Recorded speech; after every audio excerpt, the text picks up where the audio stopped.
Hey everyone, Mr. Jeffersonian here, and if you haven't heard about Anchor, let me explain. It's the easiest way to make a podcast. First off, it's free, and who doesn't like that?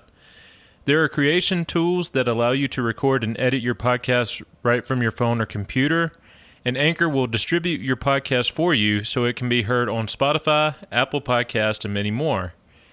You can make money from your podcast with no minimum listenership. It's everything you need to make a podcast all in one place. So the call to action is download the free Anchor app or go to anchor.fm to get started.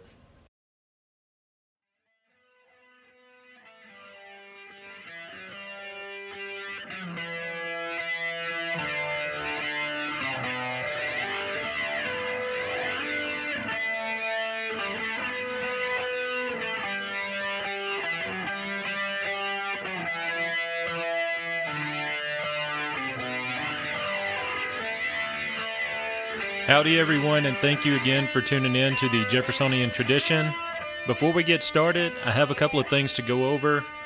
For now, the podcast is mostly ad-free, and I sure would like to keep it that way. You can help me out with that by becoming a supporting listener. If you find value in the podcast, there's a link in the show notes page that will enable you to contribute to my work and to help keep the podcast going and keep it light on advertising. Contributions start as low as 99 cents per month, with two other brackets at $4.99 per month or $9.99 per month. If you're not comfortable with a recurring contribution model, I've also set up a Cash App profile for the show. One-time contributions can be sent through Cash App to the show's cash tag, which is $ Mr. Jeffersonian, and all of this information will be listed in the show notes page as well. Any contribution amounts help, and thank you in advance to anyone who chooses to pitch in. And if you like the show, then please be sure to subscribe and turn on notifications for it. We are now available on all major podcast platforms. And to help the show grow, make sure to share it with your friends and family. In other show-related news, if there's a topic you'd like for me to cover, or if you just have general questions for me, I can be contacted at the show's email address, which is mrjeffersonian@outlook.com, or through the show's MeWe group, which is also titled The Jeffersonian Tradition. And if you're not on MeWe yet, then seriously, what are you waiting for? Unlike a certain other social media platform, MeWe respects the right to free speech and offers a privacy bill of rights. So if you'd like to be a member there, then download the MeWe app and search for me at the username Mr. Jeffersonian. The show group is private, so we must be contacts before I can send you the group invite. If you're not familiar with MeWe's platform, contacts are the same as being friends on Facebook. With all of that fun stuff out of the way, let's now turn our attention to the topic for today's episode. So today we pick up on our second of two episodes dedicated to John Randolph of Roanoke. And as always, when we do any sort of a series, I'll start with a recap of the previous episode. So last episode, we discussed the upbringing and political beliefs of John Randolph of Roanoke. He was the epitome of the Virginia ideal of hegemonic liberty and remained true to his principles, even when Jefferson himself gave way to compromise. One thing I forgot to touch on last episode, Randolph actually did vote in favor of the Louisiana Purchase, which was seen by many, especially in the Federalist Party, as unconstitutional, probably rightfully so. But in time, he deeply regretted this decision, and he would end up calling the territory gained in the West from that purchase a fatal gift. And Randolph came to regret this land grab primarily because of the political shift that it created. The West at that time desperately wanted federally financed internal improvements, and that caused them to side with the mercantilist Northeast and help consolidate that faction against the South, and therefore the ground was laid, or the stage was set, for the South to become a permanent political minority at the general level. Before we move forward in our study, I want to let y'all know that for this episode, through selected quotes, I'm going to let Randolph speak mostly for himself, somewhat extensively on some topics, as I didn't feel I could do his speaking style justice by trying to summarize it. So buckle up, and here we go. So in this episode, we're going to pick up in 1824, and on January 31st of 1824, Randolph gave a speech on the unconstitutional nature of the tariff and protectionist policies of the Northern-controlled general government. This speech is considered somewhat infamous, as Randolph, in arguing against federally funded internal improvements on a constitutional ground, also linked the issue to the future action of the general government to unconstitutionally abolish slavery in the South. After reading it, I think Randolph was more so arguing against federal consolidation and that he just saw slavery as a way to make some political allies in the South when it came to trying to defeat the tariff. A lot of armchair historians now, though, take the reverse view. So specifically, a lot of modern historians think Randolph was just really trying to protect slavery with this speech and that he used states' rights and the Constitution as his bluff and bluster to get the point across. I'll read an abridged version of the speech so y'all can decide for yourselves. And quote, "We are told that along with the regulation of foreign commerce, the states have yielded to the general government in as broad terms the regulation of domestic commerce. I mean the commerce among the several states, and that the same power is possessed by Congress over the one as over the other. It is rather unfortunate for this argument that if it applies to the extent to which the power to regulate foreign commerce has been carried by Congress, they may prohibit altogether this domestic commerce as they have heretofore, under the other power, prohibited foreign commerce. But why put extreme cases? This government cannot go on one day without a mutual understanding and deference between the state and general governments. This government is the breath of the nostrils of the states. Gentlemen may say what they please of the preamble to the Constitution, but this Constitution is not the work of the amalgamated population of the then existing Confederacy, but the offspring of the states. And however high we may carry our heads and strut and fret our hour, dressed in a little brief authority, it is in the power of the states to extinguish this government at a blow. They have only to refuse to send members to the other branch of the legislature or to appoint electors a president and vice president, and the thing is done. I said that this government, if put to the test, a test it is by no means calculated to endure, as a government for the management of the internal concerns of this country, is one of the worst that can be conceived, which is determined by the fact that it is a government not having a common feeling and common interest with the governed.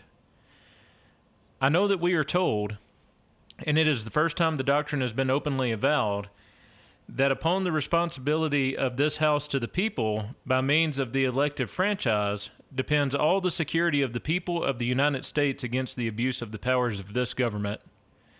But, sir, how shall a man from Mackinac or the Yellowstone River respond to the sentiments of the people who live in New Hampshire?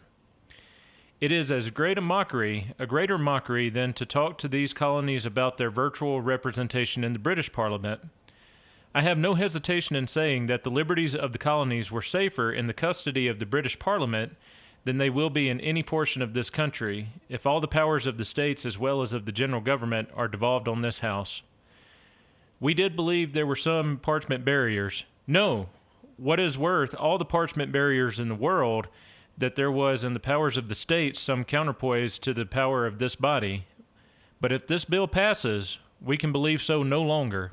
There is one other power which may be exercised in case the power now contended for be conceded, to which I ask the attention of every gentleman who happens to stand in the same unfortunate predicament with myself, of every man who has the misfortune to be and to have been born a slaveholder. If Congress possess the power to do what is proposed by this bill, they may not only enact a sedition law, for there is precedent, but they may emancipate every slave in the United States, and with stronger color of reason than they can exercise the power now contended for.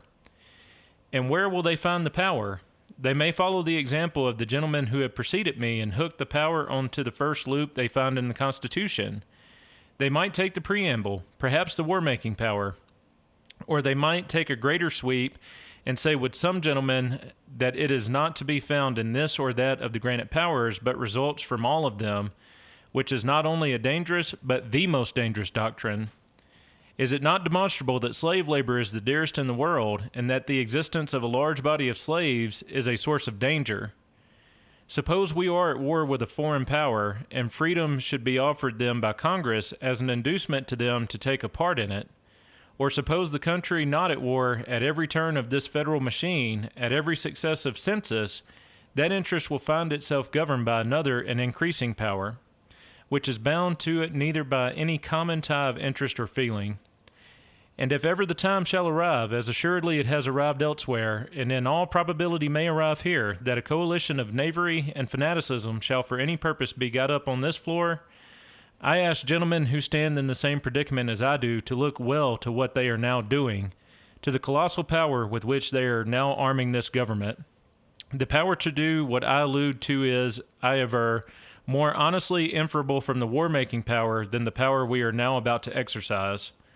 Let them look forward to the time when such a question shall arise, and tremble with me at the thought that question is to be decided by a majority of the votes of this House, of whom not one possesses the slightest tie of common interest or of common feeling with us." End quote. And throughout the year of 1824, Randolph would actually keep coming back to states' rights and how this would impact Southern interest over the long term. So this next part, it's considered as an extension of that first speech, but it was given at a later point in 1824. So he says here, quote, "We," and he's talking about the South here, "we are the eel that is being flayed, while the cookmaid pats us on the head and cries with the clown in King Lear, 'Down, wontons, down!' If under a power to regulate trade you prevent exportation, if with the most approved spring lancets you draw the last drop of blood from our veins, if secundum artem you draw the last shilling from our pockets, what are the checks of the Constitution to us? A fig for the Constitution! When the scorpion's sting is probing us to the quick, shall we stop to chop logic?" Think about that. And we're starting to see that, and this is another reason I'm just really turning away from libertarianism. We're starting to see that. There are people still saying private companies should be able to mandate the vaccine, and I actually even encountered one person who let me know real quick that companies have ownership rights over their property and employees are paid to do what the employer wants. And that's a horrendous... Oh, God, that's a horrendous line of logic to me because of where it would ultimately lead. But think about this quote from Randolph. Now, granted, he's talking about the state governments against the general government, but think about that line real quick. "When the scorpion's sting is probing us to the quick, shall we stop to chop logic?" And that is the exact place where so many libertarians are. They're quibbling over what Ancapistan would do in this situation or what the abstract idea is in terms of the best way to deal with this. They're not thinking about the real world. So I'm going to repeat that one more time. "When the scorpion's sting is probing us to the quick, shall we stop to chop logic? Shall we get some learned and cunning clerk to say whether the power to do this is to be found in the Constitution, and then if he from whatever motive shall maintain the affirmative, shall we, like the animal whose fleece forms so material a portion of this bill, quietly lie down and be shorn? If from the language I have used any gentleman shall believe I am not as much attached to this union as anyone on this floor, he will labor under great mistake. But there is no magic in this word union. I value it as the means of preserving the liberty and happiness of the people. Marriage itself is a good thing, but the marriages of Mezentius were not so esteemed. The marriage of Sinbad the sailor with the corpse of his deceased wife was a union, and just such an union will this be, if by a bare majority in both houses this bill shall become law." And again, all of this is in reference to the tariff of 1824. And so, again, my takeaway from that speech, I actually think Randolph was using slavery to score some cheap political points. We can discuss whether or not that was a good idea, but I think he was more so really hammering down on the problem with consolidation of power to the general level of government versus having that power dispersed through the states. But to the extent that he did mention slavery and the war-making power, it really is almost like he had a crystal ball. So if you've never read the Emancipation Proclamation, in that document, Lincoln specifically cites the war-making powers of the Constitution, and behind the scenes he had alleged that he had, air quotes, discovered the authorization under the war-making powers provision for him to take such an action as the Emancipation Proclamation. So I would encourage you, if you have not actually read that document, go and read it for yourself. Lincoln didn't actually free anybody, unlike what's being alleged now with the Juneteenth movement. But there's some very interesting constitutional questions. Well, really, they're not even questions, but constitutional issues that are brought forward by that. And John Randolph of Roanoke saw this issue 40 years, well, almost 40 years before it happened. So from here, we're going to move forward to the Virginia State Constitution Convention of 1829. And as stated in the first episode, Virginia was in a state of decline throughout most of Randolph's life. The highly aristocratic society that has produced such highly esteemed statesmen as George Washington, Thomas Jefferson, James Madison, James Monroe, so on and so forth, Spencer Rowan, was on the precipice of bowing to the god of democracy. In many ways, Randolph blamed Jefferson for this turn of events, and specifically he blamed Jefferson's reforms. Jefferson had gotten rid of such practices as primogeniture, which was a law mandating that estates pass to the eldest son in totality. And under the new laws, the estates would be fractured and split equally. Randolph saw this basically as an inevitable doom to the great freeholding families of Virginia. Since the land would be broken up, so would the power and influence of the families. That was Randolph's takeaway. And in time, was he proven right with that? I think so, because Virginia would forevermore basically hold a diminished role as far as their importance in federal politics. When the state convened to debate a new state constitution, there were now many radical, at least for that time, proposals put forth. The full-fledged transition of Virginia from a natural aristocracy to a levelized democracy was the stake. In arguing against this change, Randolph employed his powerful skills of oratory, making such statements as, quote, "This is a cardinal principle that should govern all statesmen, never without the strongest necessity to disturb that which is at rest," end quote. And here, how different is that from the mindset of today?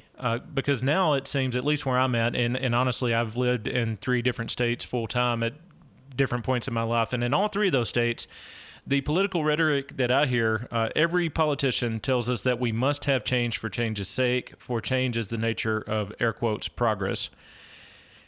And Randolph would further elaborate his thoughts on this mindset by stating, quote, "Change is not reform," end quote. And under this mantra, Randolph argued that change and progress are not one, and in some cases, actually many cases, they are mutually exclusive. And this kind of brings to mind the logical exercise of Chesterton's fence, wherein if you see a wall there, you don't tear the wall down without knowing why it was put up in the first place. And people now just seem to forget that. Now it's like if we encounter any sort of societal barrier, it has to come down, and we never even stop to ask, hey, why was this put here in the first place? Now, there were things throughout history where the right move was to bring that fence down or to bring that wall down. Race-based suffrage is one. Now, I do think, personally, we need to bring back a conversation about restricting the franchise, but I don't think it should be along the lines of race. And honestly, for myself, I don't even think it should be along the lines of sex. But there's been a lot of stuff where people never stopped to ask, why was the barrier put there to begin with? They just saw a barrier and said it has to come down.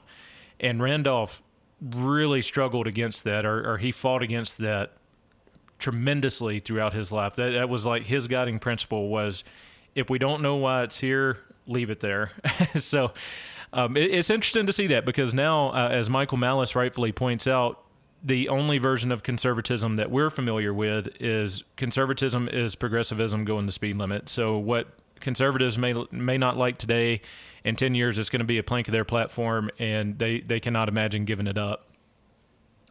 So at this convention, Randolph had a strange ally, and it was none other than John Marshall. So these two guys, they were friends personally, but politically they could not have been further apart. So John Marshall was very much a devout nationalist, where again, as Randolph was the champion of states' rights. But John Marshall also argued passionately against the new state constitution for Virginia. He did not want to see a levelized force being introduced into the state. And this duo would argue especially hard in favor of preserving the county courts, jury trials, and freehold-based suffrage. So again, they argued in favor of keeping some sort of property ownership requirement as the basis for suffrage. In the end, though, this powerful duo was defeated, and change came calling for Virginia. Considering the fate of the Old Dominion post-1865, perhaps it is most appropriate to leave this section with one final thought of Randolph. Quote, "It has been better said than I am capable of saying it, that the lust of innovation, for it is a lust, That is the proper term for an unlawful desire. This lust of innovation, this rerum novarum libido, has been the death of all republics, end quote. And so from here, we're going to look at what Randolph thought about the nullification crisis. And I know I mentioned that a little bit in the first episode, but we're going to look a little bit more in depth on what he actually did throughout this period. So when Andrew Jackson was first elected, he could not have asked for a more ardent supporter than John Randolph of Roanoke. Randolph saw in Jackson an opportunity for states' rights to hang on a little while longer. And shameless plug here, if you haven't listened to my trilogy on the nullification crisis, you need to do that to fully appreciate the rest of this part of the episode. So when South Carolina, at the recommendation of John C. Calhoun, issued its ordinance of nullification against the tariffs of 1828 and 1832, John Randolph scoffed. And I was kind of surprised by this. I didn't know this about Randolph before I started reading about him, but he actually detested the idea of state nullification as a theory of abstract metaphysics and took the stance that states could not unilaterally veto the laws of the Union and still remain in good faith within said Union. He was of the opinion, and Nathaniel Macon actually took this stance as well, but he was of the opinion that if a law was that odious, the state in question should just secede and begin the process of breaking the whole thing down. He was also enraged at Calhoun for dividing the South at the general level and for attacking Jackson, who again he thought would be a sympathizer for states' rights. Before Jackson's proclamation against the nullifiers and his request for a force bill, Randolph would even go so far as to write to Jackson, quote, "The infamous conduct of Calhoun and his wretched creatures has damned him and them everlastingly in Virginia, Pennsylvania, and New York, and in the West also. Clay has trained off. He has cut his throat with his own tongue," end quote. So Randolph, again, was not happy, even though John C. Calhoun would be his strongest political disciple, especially after he died. He was not happy with Calhoun here because he saw Calhoun as a divisive figure for the Southern interest in the general government. Well, let's just say Randolph had a change of heart once Jackson issued his nullification proclamation on December 10th, 1832. And again, always the champion of state sovereignty, Randolph's sympathies towards Jackson disappeared entirely, and he became enraged at the Jackson administration. He still maintained that nullification was nonsense, but he felt even more strongly that the general government could not coerce a sovereign state. And his desire in response to Jackson was that Virginia should take up arms and come to the aid of South Carolina. And at this time, based on what I've read about him, the physical descriptions of Randolph actually indicate that his battle with tuberculosis had essentially rendered him a walking corpse. Nevertheless, he declared himself ready to have his dying and decaying body strapped to his horse Radical, that was the horse's name, Radical, and enter the field against the federal troops. And this conjures up visions of El Cid in my mind. I mean, can you imagine that? You have this again, walking corpse who has his dying body strapped to a horse, there to take the charge, there to take command and lead the charge against federal troops who have been brought in to coerce a sovereign state. And I mean, that really is an inspirational, kind of scary, but that really is kind of an inspirational mental image that somebody would be so dedicated to government by the consent of the governed and the right of states that they would be willing to take this challenge on. The worst part of the nullification crisis in Randolph's mind was Virginia's apathy, or specifically the citizens' apathy in the state of Virginia.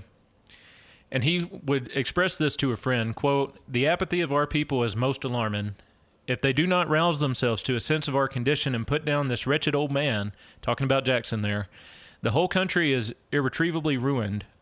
The mercenary troops who have embarked for Charleston have not disappointed me. They are working in their vocation. The poor devils.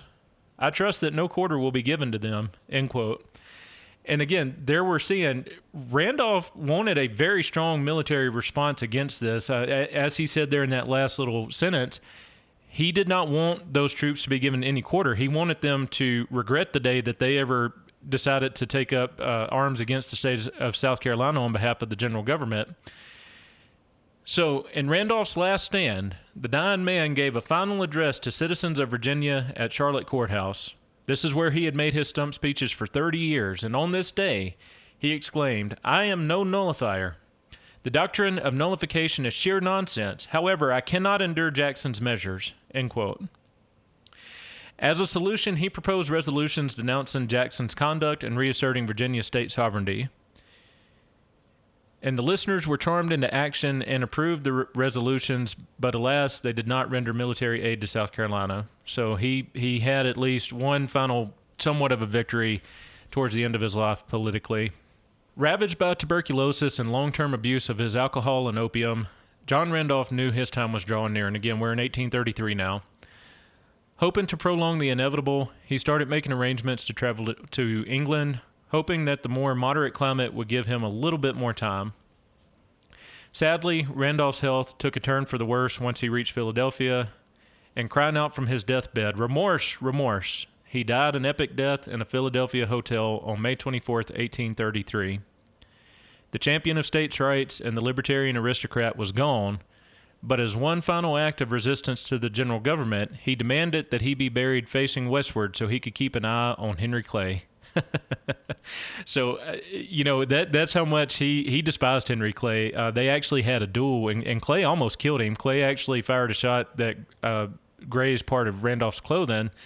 Randolph then fired Randolph had missed his first shot, fired his second shot off into the air, and then the two men shook hands, and the duel was over. That was over a speech Randolph gave that is now known as Bliffle and Black George. So if y'all want to look that speech up, it's somewhat humorous. I don't really see the problem there, but again, I guess maybe I'm not as sensitive as people back then were about reputation, so on and so forth. And, maybe that's a good or a bad thing, depending on your outlook. But that was a pretty intense standoff as well. So when he passed away, he wanted to be buried facing westward so he could keep an eye on his adversary. And so I'm going to give y'all some lagniappe on this. This is more so to do with Randolph and his slaves. And when not in D.C. for his federal duties, throughout his life, Randolph would always retreat to his beloved Roanoke plantation, and there he would spend his time reading and conversing with his slaves, of whom he said, "They are my only friends and companions." Randolph often opined throughout his life that he wished he could rid himself of the evil of slavery and set his slaves free. But unfortunately, Virginia state laws had made it very difficult for a planter to emancipate their slaves, but emancipate he did upon his death. And so the reason for this, people don't really understand this now, but prior to the Haitian Rebellion, it really was not out of the question for people to emancipate their slaves, either while they were living or once they had passed away and did it as an act of their will. It wasn't that difficult. Now, after the Haitian Rebellion, unfortunately, it became a lot more difficult because Southerners started fearing a large-scale slave uprising of that nature.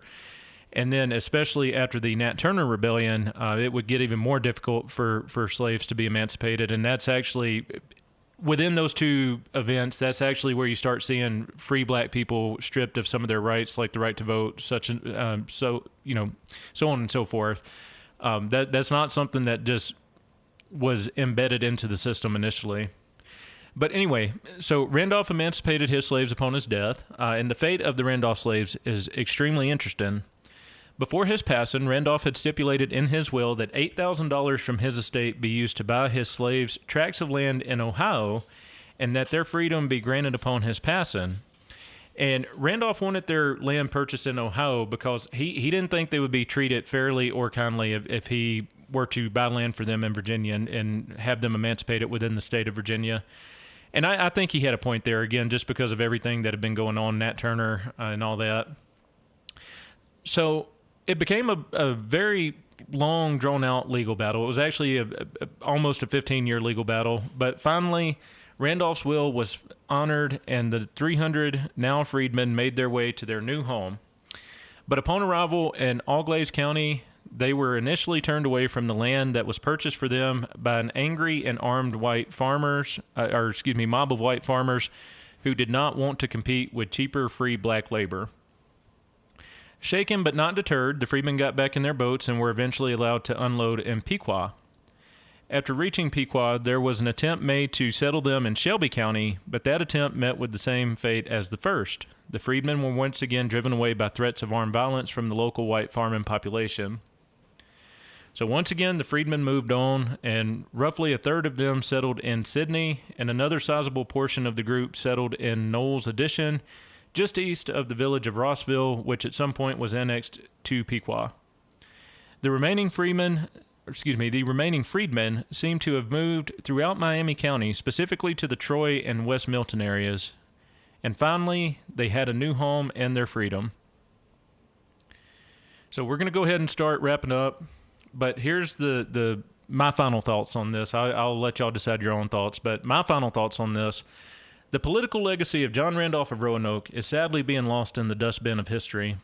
John C. Calhoun and a handful of other Southern statesmen would take up his cause of states' rights from the time of his passing all the way through 1865. In losing the beliefs of Randolph, the United States have become increasingly centralized, and accordingly, the citizens of the several states are again becoming ever more hostile to each other. So, in my opinion, it's time to dust off the grave of John Randolph of Roanoke and rediscover what it means for a state and its citizens to be sovereign. Please remember, if you found value in the podcast, to consider contributing to the show. You can contribute on a recurring basis through the supporting listener link in the show notes page, or you can make a one-time contribution by using the show's Cash App information, which is also included in that show notes page. Any contribution amount helps, and thank you again to everyone in advance who decides to do so. Also, please consider downloading the MeWe app and joining the show's private group so we can have more sane discussion around historical and current political issues. And all right, with another episode in the books, thank you again for tuning in, and I'll talk to y'all next time.